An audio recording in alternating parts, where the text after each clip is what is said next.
Alright, I have tried making this video a few times. The phone mount keeps slipping off the windshield, so it will cause me to be more brief than is usual, and if you know me, you know that I'm not usually brief. Anyway, went to 6:45 Mass this morning, took longer than I should have to pack, and dawdled along the way, stopping at the Alien Beef Jerky place and a bunch of other stuff. I'll put pictures up. And this is typical for me. I have been texting my hiking and camping partners all day. I've got nothing back, so I don't know if they're going to show up or not. It may very well be that I'll get up there and they will never show, and then I don't know what I'll do, because it requires a permit, which they have, and I can't get in and do anything without it. So I'm thinking of alternate plans. It'll be okay. I will find a way to do something with this. It'll be a nice vacation no matter what. It occurred to me driving through some of the most beautiful stuff where the road had been cut through these through like this deep canyon next to the Virgin River, and it really kind of gave me the thought that in a way I'm going on vacation with my father, who created all of this and is kind enough to invite me, and I didn't even realize that's what it was, but I guess it's kind of a surprise. I hope it's a good time and that I am able to listen and something, hopefully grow from it in some way.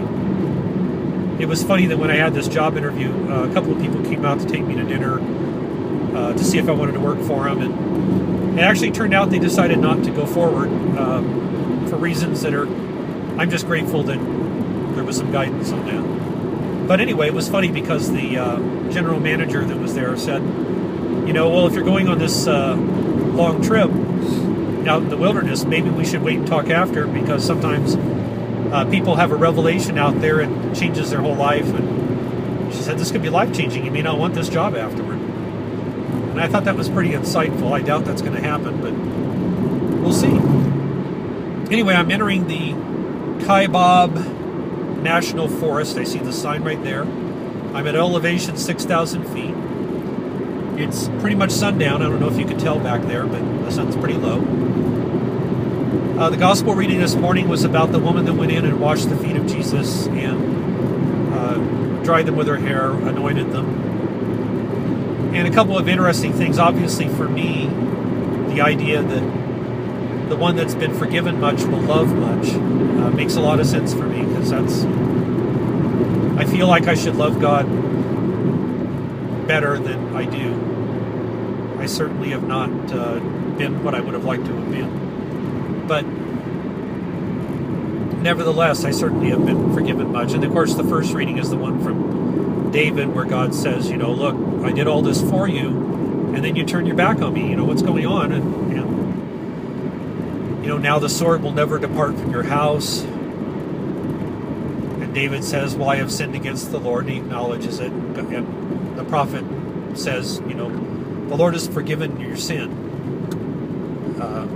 But of course, the idea is that the consequences will still be there. And I've been very blessed that despite all the ways I've gone wrong for 6 decades now, just about, I can't say that God has really left me much in consequences. He's really been more gentle with me than he was with David, and I really appreciate that. So this phone's going to drop off any second now, probably. But for the anyway, for the woman though, you know, where he sees, you know, it's funny because we kind of think of it that Jesus, you know, senses what, because he's God, he sees what the Pharisee is thinking. But really, you know, probably any of us could have seen the expression on his face.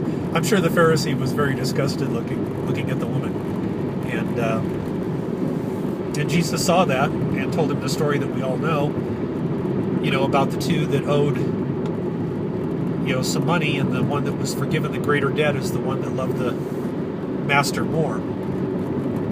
And certainly that makes perfect sense. Anyway, it's good to remember that we've been forgiven a lot of things. And for me, when I was young, almost all my confessions, I mean, after I became Catholic, which was later, tended to be for, lust and carnal things like that. And really, I didn't even think to confess being annoying, being irritable, not being grateful, not working hard.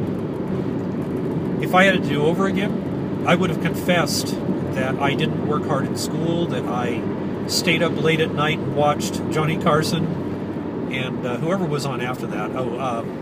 Tom Snyder, I think. Or I watched Bergman movies. We won't go into why, but I watched Bergman movies. They used to have Bergman movies on some nights on educational television. It was very educational. But honestly, if I had confessed my laziness and my lack of diligence, my lack of attention to the things that God was putting in front of me to do, like school, I really would have been a lot better person, I think.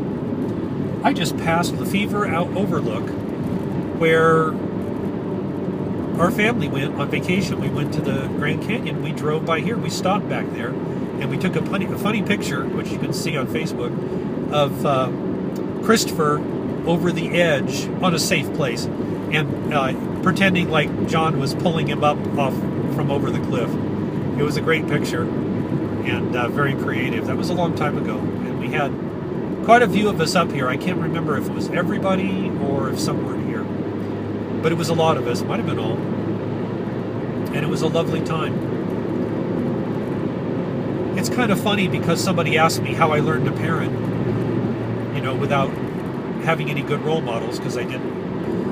And my answer is always that I learned from God. I looked at what He does in the Scriptures. I look at how God has dealt with me, and that's the way I wanted to parent. And I say that I'm out here looking at God's creation, and He's invited me into a vacation with Him to go and basically take a tour of the things that He's created, and just to spend time together. And then I realize that I've done that with my children. I've taken them out to see not what I've created, but what God's created.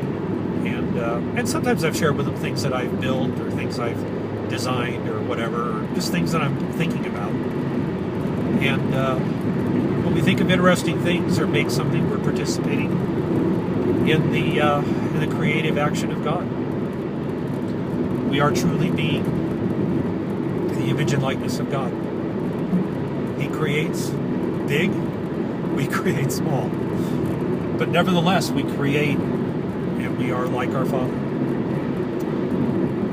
And that's the reason why human life is so precious. That we are made in the image and likeness of God. Everyone is. And to destroy that life is a terrible, terrible thing. From conception to natural death. It's a terrible, terrible thing to take that image of God and destroy it.